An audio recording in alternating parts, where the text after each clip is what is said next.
We spoke about not only the hostages, but about Gaza. The hostages obviously is a human story of just unbearable agony. I speak to the families. I spoke to them yesterday. Spoke to another one when I was in Hungary before I came here. I speak to them every day, and they're in agony.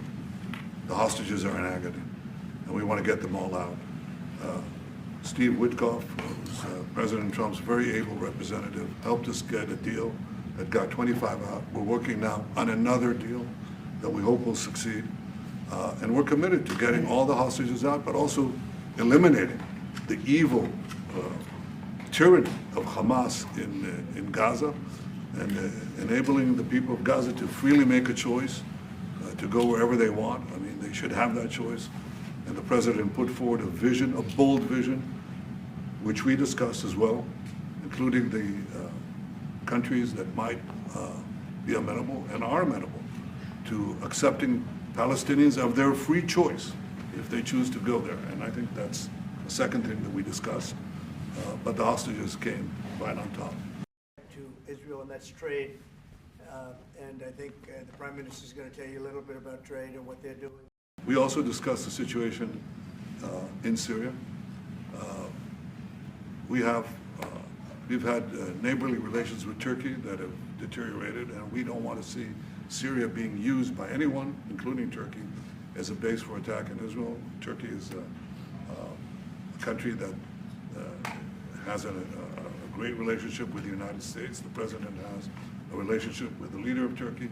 We discussed how we can avoid this conflict in a variety of ways, and I think we can't have a better interlocutor than the President of the United States for this purpose. It would be nice to serve a nice, easy term, but we have an opportunity. Well, I'd like to see the war stop, and I think the war will stop at some point that won't be in the too distant future. Right now we have a problem with hostages. We're trying to get the hostages out. We got quite a few of them out, but it's a long process. It shouldn't be that long. Very interesting. It's the only chance our country will have. We are trying very hard to get the hostages out. We're looking at another ceasefire. We'll see what happens. But we want to get the hostages out.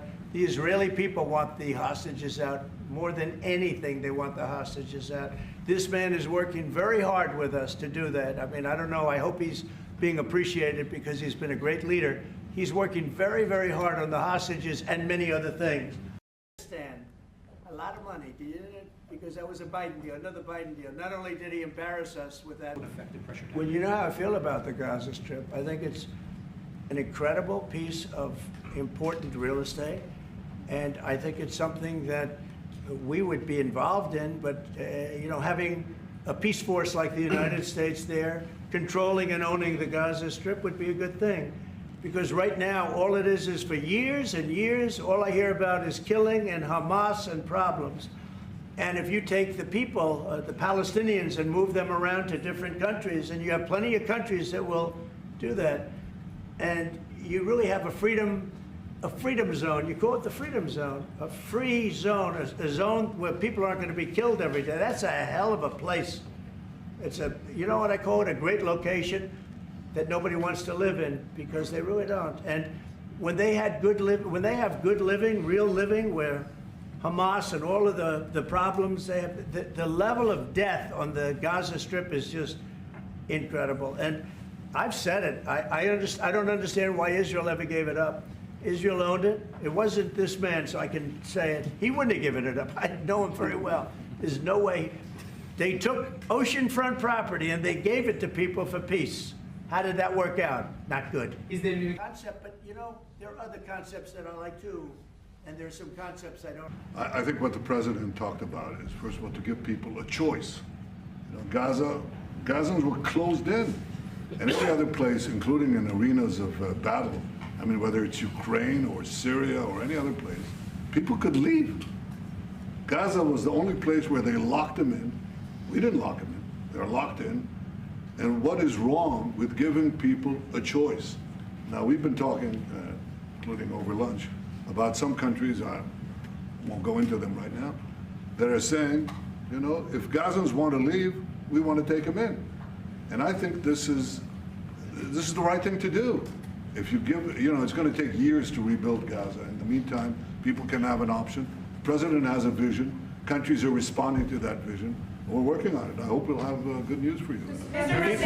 Essentially with Russia, because they're in a war, and I'm not happy about what's going on with Gaza. Is one of the most dangerous places in the world. So they gave it away for good intention, and it didn't work out that way. And a lot of people like my concept, but there are other concepts that I like too, and there are some concepts I don't like. You know what I don't like? The way it is now, because right now it's a dangerous death trap, Gaza. Yeah. No idea what was happening, whether it was the border or China or anything else. He had no idea what was going on.